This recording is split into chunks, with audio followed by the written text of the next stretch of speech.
Good morning, my name is Jihan Thomas. With this video, I would like to discuss the exception to the one-year filing for the asylum in the United States.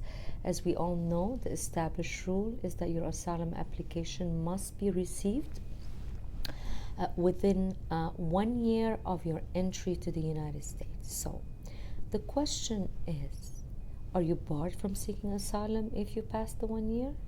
No. You are still eligible for asylum if you meet one of these exceptions. The first exceptions that the law recognizes is called changes in country conditions. What is a change in a country condition?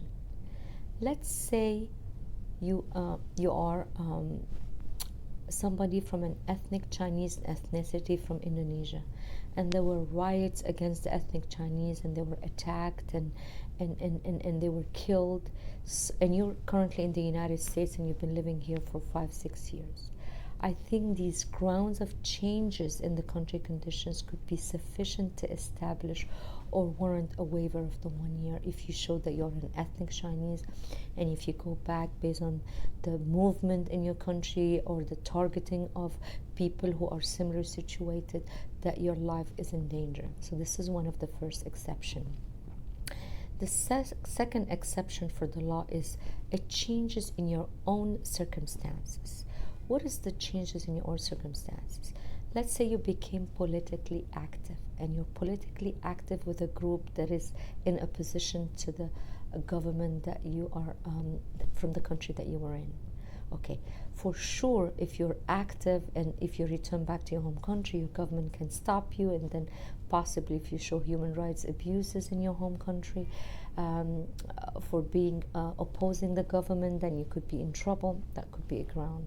Let's say change in religion. That's also a change in your own circumstances. Let's say you're from a country, if you change your religion, you could go through many problems from either people that would not like the fact that you abandon your first faith, or your government could put you in trouble. These are also changes in your circumstances. I'm just giving simple examples. Okay, what if you were previously included in a timely filed application? Let me give you an example. Let's say if you're a wife that you were included in your husband's timely filed asylum application, and then you got divorced. After the divorce, you have to go on your own and file your own application. The fact that you were previously included is considered an exception under the law. So let's say you are seriously ill in the first year. Let's say when you entered, you got diagnosed with cancer, and you were so busy battling the disease in the hospitals and going through chemotherapy, and by the time you are now okay to come out and live your life normally, you passed the 1 year. Serious illness is also a grounds to waive the 1 year the 1 year filing for the asylum. Let's say you're psychologically disturbed because of the effects of the persecution that you suffered in your home country, and then you came in here and you were unable to speak about these experiences, and the 1 year lapsed. If you show that you were going through some mental problems or some psychological effects, that's also a grounds to justify a failure to file within 1 year. Let's say you hired an attorney, and that attorney did not file the application within 1 year, and you have proof that you hired him, there's a contract signed, and there's money deposit paid, and that attorney did not file within the statutory period. Guess what? You can go against your attorney, but you have to show that you file a state bar complaint against the attorney in order for you to invoke this exception. Let's say you hired a paralegal or an interpreter, and the interpreter took your money and never filed your asylum within the 1 year.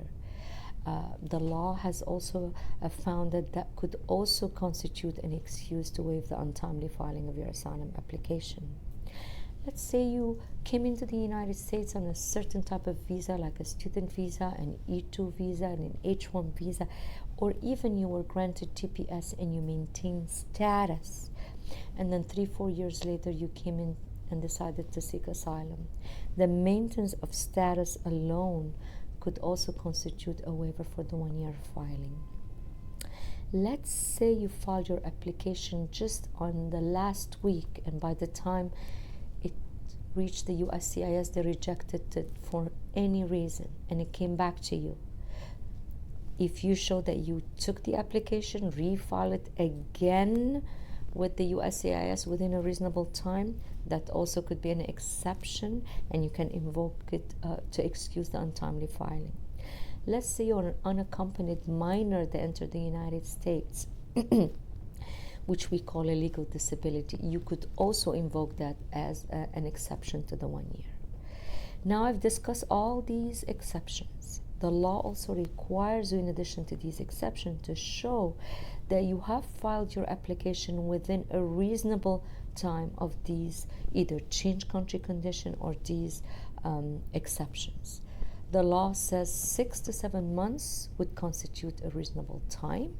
If you file beyond the 6-7 months, that would be questionable, and none of these exceptions would apply, because you have to also show that you acted with due diligence and within a reasonable time to make sure that your application is filed, given all these exceptions that I discussed.